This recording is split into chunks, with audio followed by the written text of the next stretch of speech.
Hey everyone, hi, welcome or welcome back to my channel. Today I am going to be talking with you about my favorite and, in my honest opinion, the best end of the year lists when it comes to books. I am so passionate about this list. If you are no stranger on my channel, then you all know. Okay, and we'll get into it in the meat of the video. So if you're new, just know that my name is Shelly and I love books and reading. If you're liking the vibe, please subscribe. And without any further rambling on, let's go ahead and get into the meat of this video. You knew before I even said it that I am talking about Steve Donahue. Steve is a book section editor. He writes book reviews for a living and has done so for some time. He is a YouTuber, and recently he started a Substack. He reads over 1,000 books a year, and I have come to trust his book reviews, trust his recommendations, because he's not just reading 1,000 books a year, he is critiquing them. I have just really come to trust what he has to say about the new release book market. I get a lot of my recommendations from him. So every year he comes out with an end of the year roundup, best books of every genre that he's interested in. And they always start, these lists, these roundup lists, start on December 1st. And they run until he runs out of a list. So this year was interesting because he is on Substack, and one has to have a paid subscription to read all of the articles he has written on Substack. So I'm not going to go through all of his best or all of his recommendations, whether they're negative critiques and saying, I recommend you not to read these, or they're positive critiques. So I'm not going to run through all of it because I want to say that if you want to read his list, like if you want a true roundup, please go subscribe to his Substack. It's $5 a month. I have loved my subscription, and let me tell you, getting one list from Steve a day of the new release book market, I am like a giddy little schoolgirl. I kid you not, a little student, not little student. I was going to say a little girl, and then it came out little student. A student said, Miss Orangen, why are you smiling so widely? You are cheesing, girl.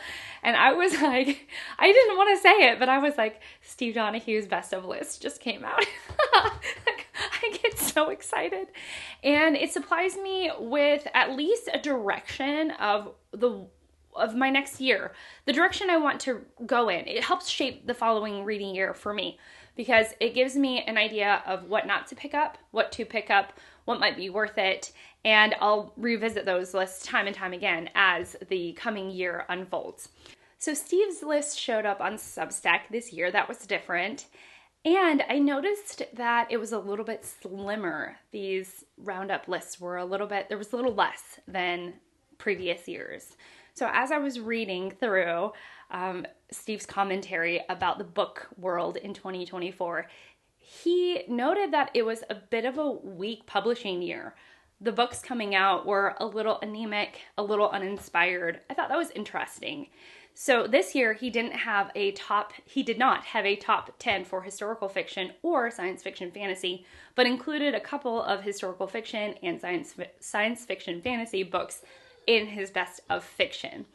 I thought that was just a really interesting note. So every year he starts off with best reprints. The book that interested me the most was Anne of Green Gables, of course by L.M. Montgomery, but it was curated by Barbara Heller and it was published by Chronicle Books. This is not just a reprint, but it's also got all these little tidbits and memorabilia and created letters from the characters of Anne of Green Gables. So it has this extra layer of delight and joy, especially for Anne of Green Gables fans.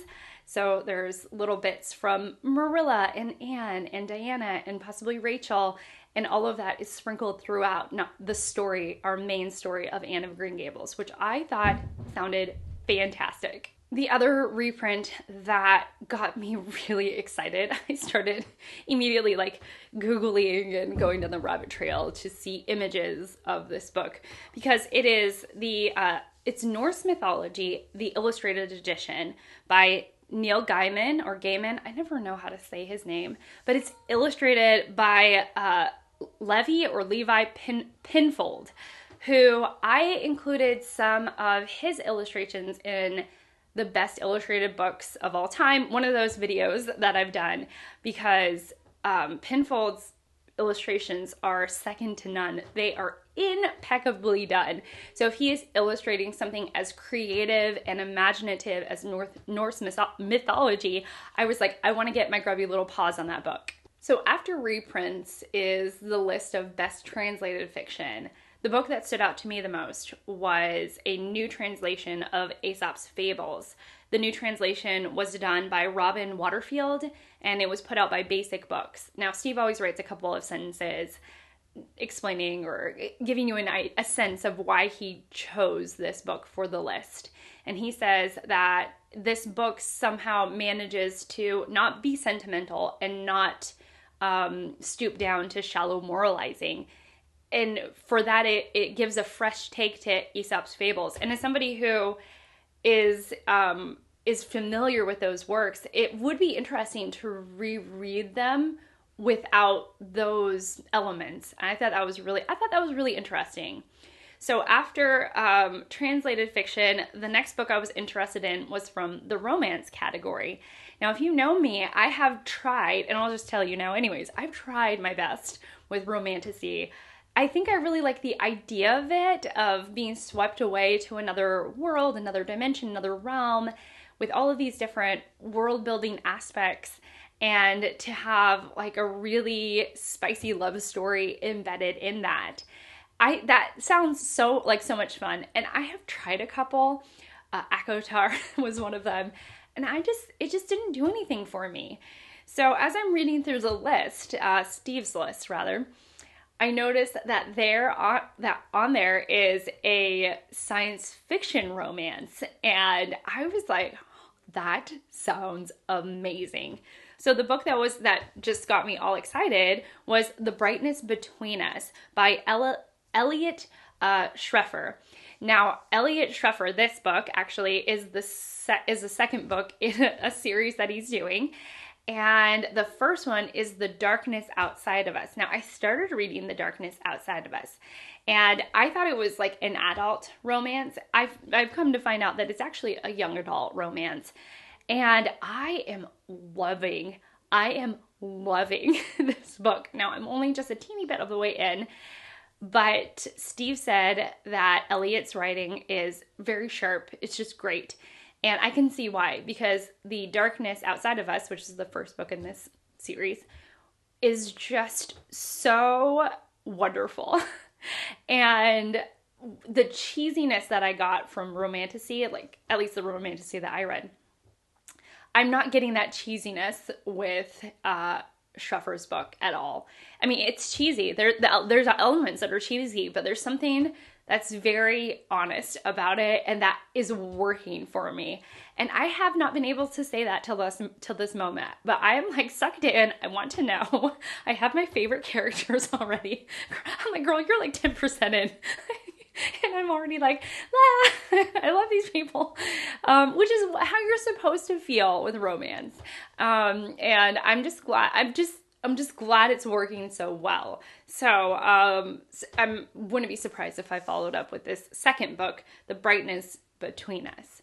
So if I'm remembering correctly, in previous years, Steve has put mystery thriller on the same list of 10. This year, it must have been a pretty strong mystery thriller year, because he has 10 mysteries and then 10 thrillers. The mystery that got me the most was The Wharton Plot, and that is by Mariah Fredericks. This is imagining if Edith Wharton is a detective in her own time period, and her time period is the early 1910s in the US. So it's already a historical mystery, and as an Edith Wharton fan, like fangirl, it would be so cool to see her fictionalized as a detective during this time period. Just, I don't know, it's just all gotten me all giddy about it. And then on the thriller list, The Heiress by Rachel Hawkins. sounded really interesting. Now, I've seen Hawkins' name float around for a couple of other books that she's done, and I don't remember if The Heiress got much notoriety, but I thought this was interesting. It's about a man who is, he's trying to escape his mother's far-reaching reach, but he's drawn back to the family house. And from there, a lot of mysteries of the old lady's life unfolds. To be honest, this would be a cover buy for me. I saw the cover and I was like, that looks like a Shelley book. And because it was recommended by Steve, I was like, and I like doubled down on that feeling. From mysteries to nature writing, the natural world, there were 2 books that piqued my interest about the natural world. The first was What the Chicken Knows, a new appreciation for the world's most familiar birds. And this is because it's written by Cy Montgomery, which is she wrote the book, The Soul of an Octopus.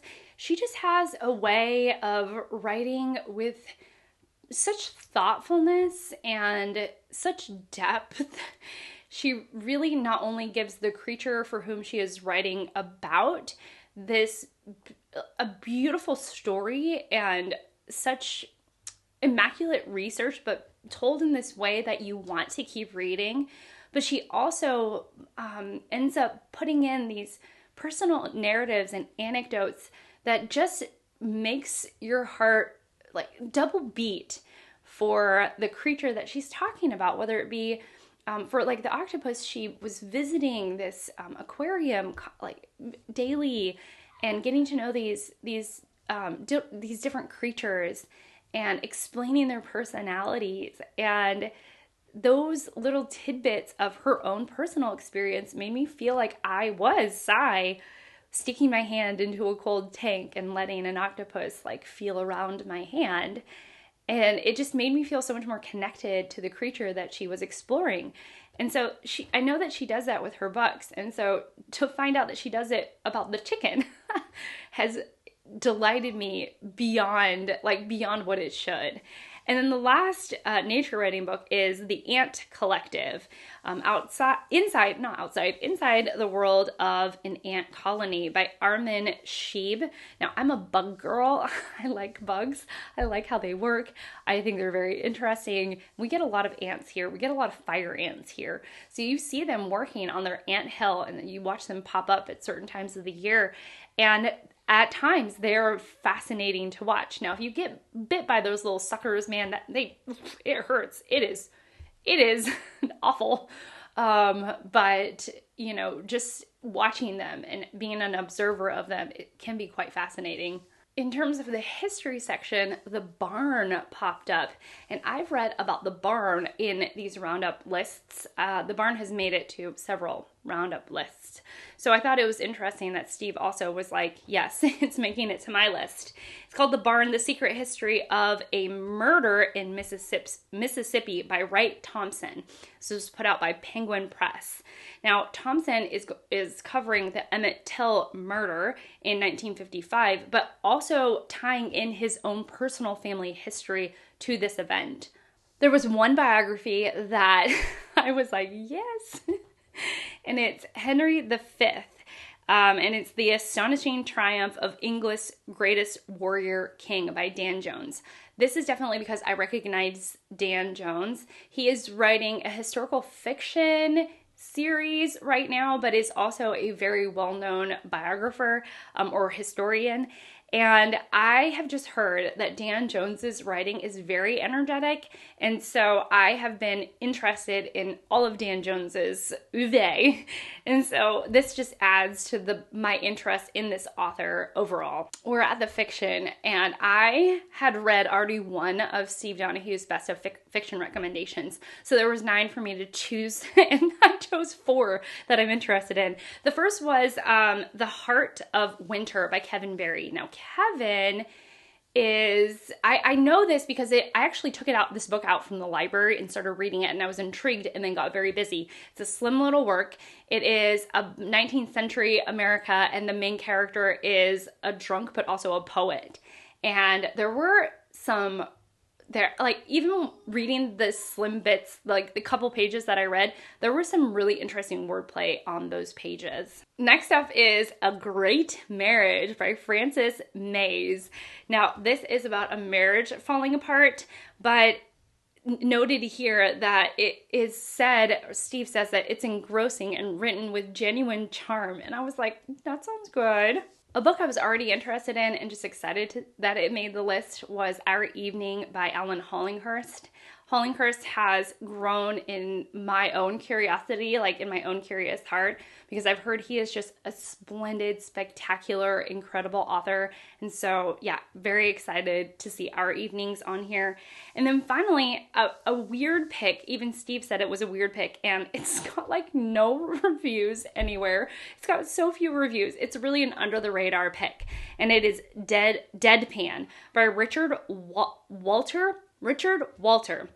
And it is about a 1970s car dealer who finds himself surreally transformed into a Jewish comedian and forced to live as the kind of person he previously disdained. I was like, that is a weird premise of a book, but it also sounds very fascinating. It's also an incredibly slim work. It's like 250 pages, and I have not stopped thinking about it since I read about it on Steve's list.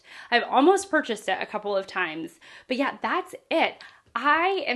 This is, again, like my favorite time of year. I'm always just so excited when Steve's lists come out. It's the thing that gives me a ton of joy. It makes me feel like Christmas is here. Yeah, and those are the books that, interested me. I'm going to leave Steve's Substack linked down below. I would highly encourage you to join for $5 a month. I just support Steve in his endeavors. Yeah, that's it for me. Let me know if you're interested in any of these books. Please, please, please.